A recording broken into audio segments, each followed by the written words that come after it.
Bienvenue sur Magic Humans. Aujourd'hui, nous allons aborder comment réussir dans le plaisir. Qu'est-ce que ça veut dire réussir dans le plaisir? En fait, c'est l'inverse de échouer dans la douleur. C'est-à-dire à la fois réussir ce que tu veux entreprendre et en même temps avoir une vie cool, avoir un quotidien fluide, agréable, simple et plaisant, bien sûr. C'est ça, réussir dans le plaisir. Et pourquoi je te parle de ça? Il y a 10 ans, avec mon meilleur ami Hugues, nous avons créé Réussir dans le plaisir, ce qui est l'art de connaître son talent unique. Ce que nous avons développé, c'est une méthode pour se positionner stratégiquement, professionnellement, en ayant à la fois des résultats où on est efficace, efficient, parce qu'on vise là où on est doué et là où on a notre talent, mais aussi, dans la mesure du possible, aussi éviter que nos défauts nous mettent dans la merde, faire en sorte que notre vie soit cool. Donc, qu'est-ce que je veux dire par réussir dans le plaisir? Déjà, il faut définir de quoi on parle. Il y a réussir qui globalement veut dire atteindre un objectif. Plaisir, c'est d'avoir, on connaît tous, passer un bon moment, profiter de l'instant. Et ce qui est difficile, c'est que avoir une activité qui combine vraiment les deux, c'est rare. C'est pas facile d'avoir à la fois de la réussite et du plaisir. Typiquement, on bosse. On a des moments de plaisir, mais pas souvent. Arriver à lier les deux, ça, c'est ma spécialité. Je vais te donner les clés pour réussir dans le plaisir. Première clé, connaître son talent unique. Qu'est-ce que le talent unique? C'est ce qui te permet de briller et de réussir auprès du monde extérieur et en même temps de ressentir du plaisir. Alors, décomposons ces deux choses. Qu'est-ce qu'un état de flow? Mihaly Csikszentmihalyi, il décrit ça comme les moments où on est à fond dans ce qu'on fait, on fournit beaucoup d'efforts, mais on n'a pas l'impression que ce sont des vrais efforts, on ne voit pas le temps passer comme d'habitude, et on a du plaisir dans l'action. Donc ça, c'est l'état de flow globalement, et ensuite, il y a réussir, c'est-à-dire identifier ce que tu sais faire automatiquement parce que tu l'as tellement répété depuis que tu es enfant, adolescent et adulte, arriver à le valoriser, le comprendre, le voir. Tu serais capable de payer pour consommer ça à la base. Non, tu vas te faire payer pour faire ce qui est évident pour toi parce que les gens ont besoin de toi parce que pour eux, ce n'est pas du tout évident de faire ce que toi tu sais faire.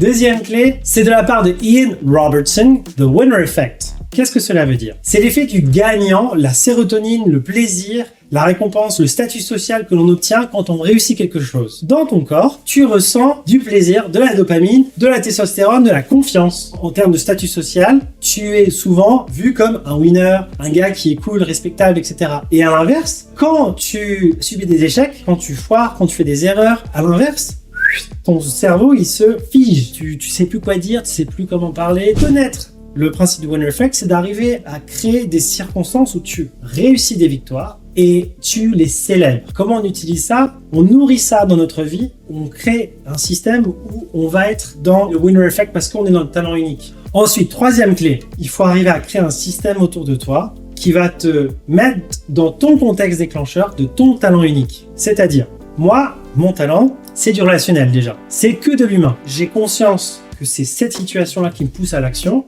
et je le développe à travers plusieurs activités. Donc, en fait, si tu connais dans quel contexte déclencheur tu actives ton talent, puis ensuite hacker ton talent. Par exemple, moi, si je procrastine, comment je vais enlever ma procrastination? Je vais créer un contexte qui va me sortir la procrastination. Quand je dis système, les gens ils pensent forcément application, ça peut être aussi engagement auprès de personnes, ça peut être des dates dans l'agenda, quelque chose de l'extérieur qui te contraint.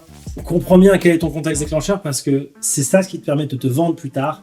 C'est ce qui te permet de mieux orienter ta vie autour de moments de flow. La quatrième clé, c'est d'arriver à alterner les moments de flow avec des moments qui te ressourcent. Parce que si tu es dans ton flow, dans ton talent absolument tout le temps, au bout d'un moment tu pètes un câble, tu dors plus, c'est pas non plus simple. En fait, il faut aussi avoir des moments qui te régénèrent. Il y a des situations où il faut juste dormir, se ressourcer, se reposer. Il y a des personnes qui ont différents besoins de ressourcement. Par exemple, il y en a certains, ils ont besoin d'expériences esthétiques, de moments de douceur, ou alors d'autres, ça va être des échanges avec d'autres personnes. Cinquième clé, très importante celle-là, c'est bien maîtriser les habitudes. Tu veux changer ta vie? Eh bien, change tes habitudes. Parce que si tu changes tes habitudes, ta trajectoire de vie, elle divague forcément. Tu vois, si toi, tous les soirs, tu prends l'habitude de boire de l'alcool, crois-moi, t'as pas la même trajectoire de vie que quelqu'un qui prend comme habitude tous les soirs de méditer ou de lire un livre. Alors, je suis pas en train de te dire d'être le gars qui a toutes ses habitudes parfaitement alignées dans toute sa vie parce que on est tous humains, en fait. Ce que je te dis, c'est apprends tout du livre de Atomic Habits de James Clear. Il a condensé comment créer ses habitudes. Le talent unique, c'est notre master habit. C'est la série d'actions que tu as répété le plus de fois dans ta vie peut-être. Une autre chose pour réussir dans le plaisir, c'est en gros éviter les situations où ton fonctionnement naturel devient un gros boulet. Je donne un exemple. Quelqu'un qui prend des décisions vite dans les moments de crise et qui dit allez on y va, on avance. Dans un moment où il faut surtout pas dire on avance, il faut prendre le temps d'écouter les autres. Moi par exemple, j'ai comme défaut de quand j'ai envie de dynamiser des gens, et des fois je prends trop de place. Donc je peux devenir relou en fait. La prochaine clé, c'est comprendre que pour réussir, il faut échouer. Et sois ok avec ça. Si tu n'es pas capable d'accepter que tu vas avoir beaucoup d'échecs, tu ne pourras jamais fondamentalement réussir. Et du coup, en plus, si tu réussis vraiment jamais fondamentalement dans ta vie, il y a des chances que tu sois un peu moins heureux. Et donc, tu as une vie un peu moins cool. J'aimerais tellement pouvoir juste avoir une vie cool, parce que c'est tellement plus simple que juste réussir. Mais en fait, si tu fais que du plaisir, c'est déséquilibré parce que après, il n'y a plus de sens et tu as l'impression que tu mérites pas ce que tu fais. Et j'aime beaucoup cette phrase. Fail fast, fail easy. Ça veut dire échoue rapidement, échoue facilement. Créer des situations où l'échec et la réussite, ça vient vite, mais qu'il n'y a pas vraiment d'enjeu à se planter. Pour me perfectionner dans tout ce qui est animation, prise de parole, capacité d'impact auprès d'un public, je fais du théâtre d'improvisation. Parce que c'est exactement ça. Il y a peu d'enjeux à rater une improvisation. J'ai aucune difficulté à échouer en fait. Et c'est génial, il faut des bacs à sable quoi. C'est comme quand tu joues à un jeu et au départ, tu es au mode bac à sable où il n'y a pas vraiment de conséquences à l'échec. La prochaine clé, ça va être apprendre tes échecs et encore mieux, apprends des échecs des autres. Lis, documente-toi, regarde sur internet, regarde des tutoriels pour ne pas avoir à échouer là où plein de gens ont échoué avant toi et savent ce qu'il faut éviter. Ça, c'est très important. Essaie de trouver des mentors. La dernière clé, c'est l'humour. Pourquoi l'humour?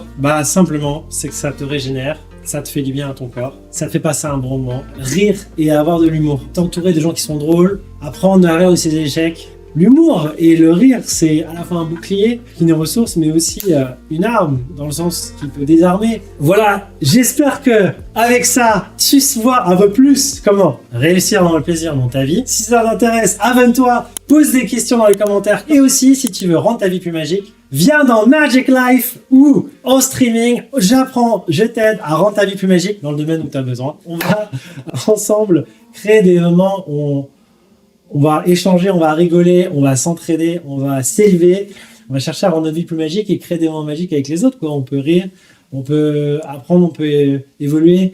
Si t'adhères, viens, abonne-toi à tout ça et à bientôt.